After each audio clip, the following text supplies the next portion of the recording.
And what better way to control people than to control their health care?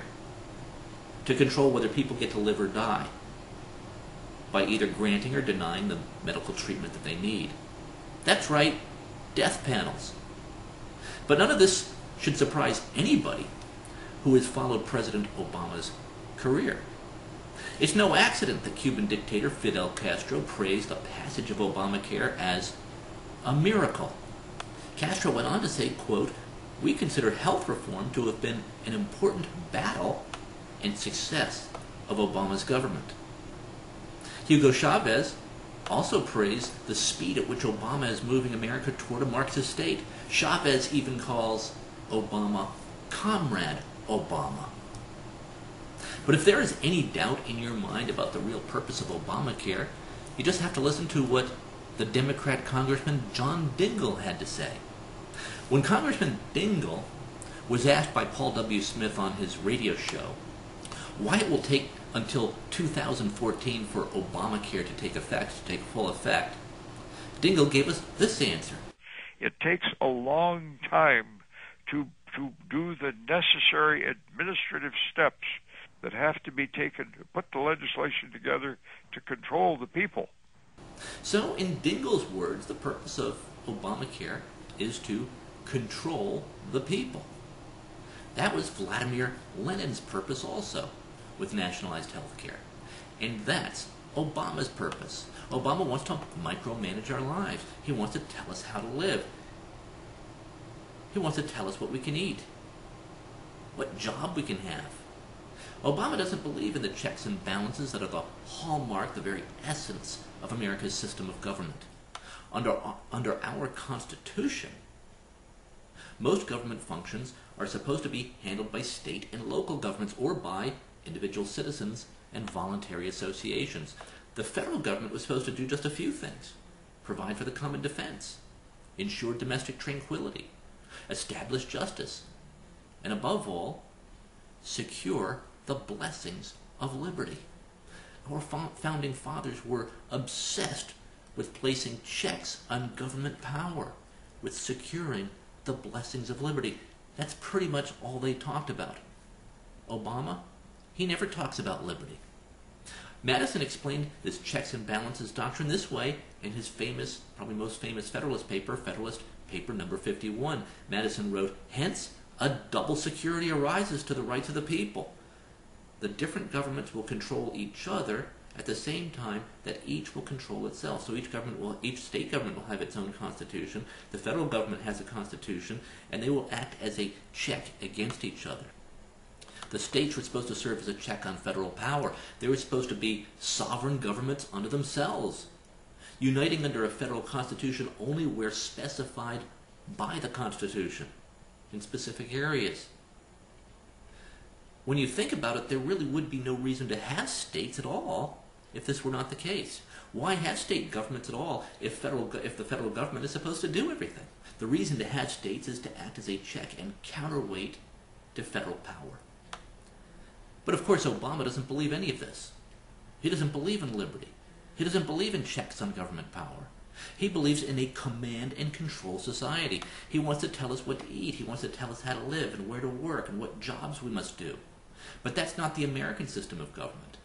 That's not the system of government described by our Constitution, which has separation of powers, checks and balances, a Bill of Rights.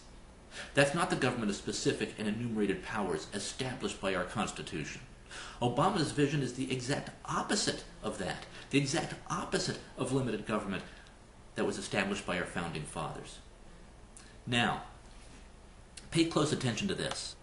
Hidden in the Obamacare legislation is a provision that actually provides for the training and funding of a domestic army to enforce Obamacare.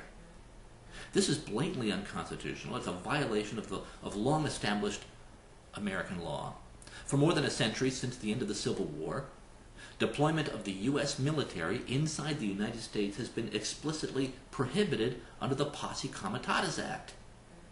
But hidden in this massive 2,700-page Obamacare law is a provision that sets up a 6,000-person civilian national security force that will be trained by the U.S. military that will not be under the direction of the governors, as is the National Guard, but will be under the direct command of President Obama. Now, here's what Judge Andrew Napolitano says about this provision. Reform Week 2, how about a little look at a little-known provision of the overhaul which you may not have heard about, a reform law that calls for the creation of a 6,000-person army.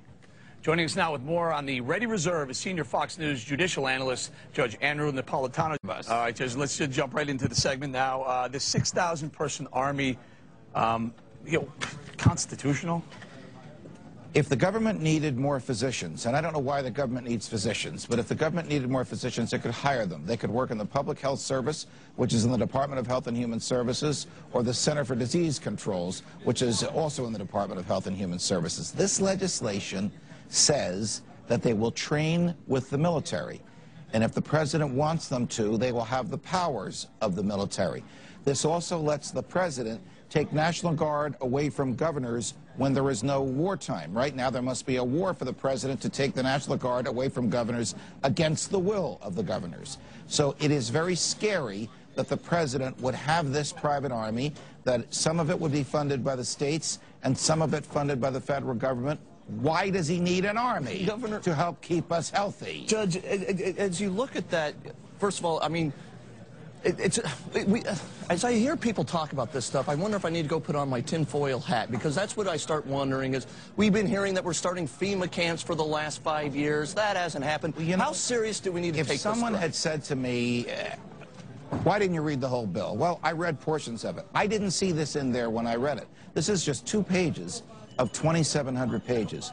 We don't know how the bill was written, but we do know this. There is no one person in the Congress who read the entire bill on the Democratic side, or we would have known about this. Even the Republicans who read the bill did not raise this issue. Question, what else is in there that wasn't debated and that we don't know about and that is now the law of the land? Did the president know this was in there when he signed it into law? Wait, and those are all great points, but these 6,000 people are being hired just to get the word out. They're not going to Afghanistan anytime soon.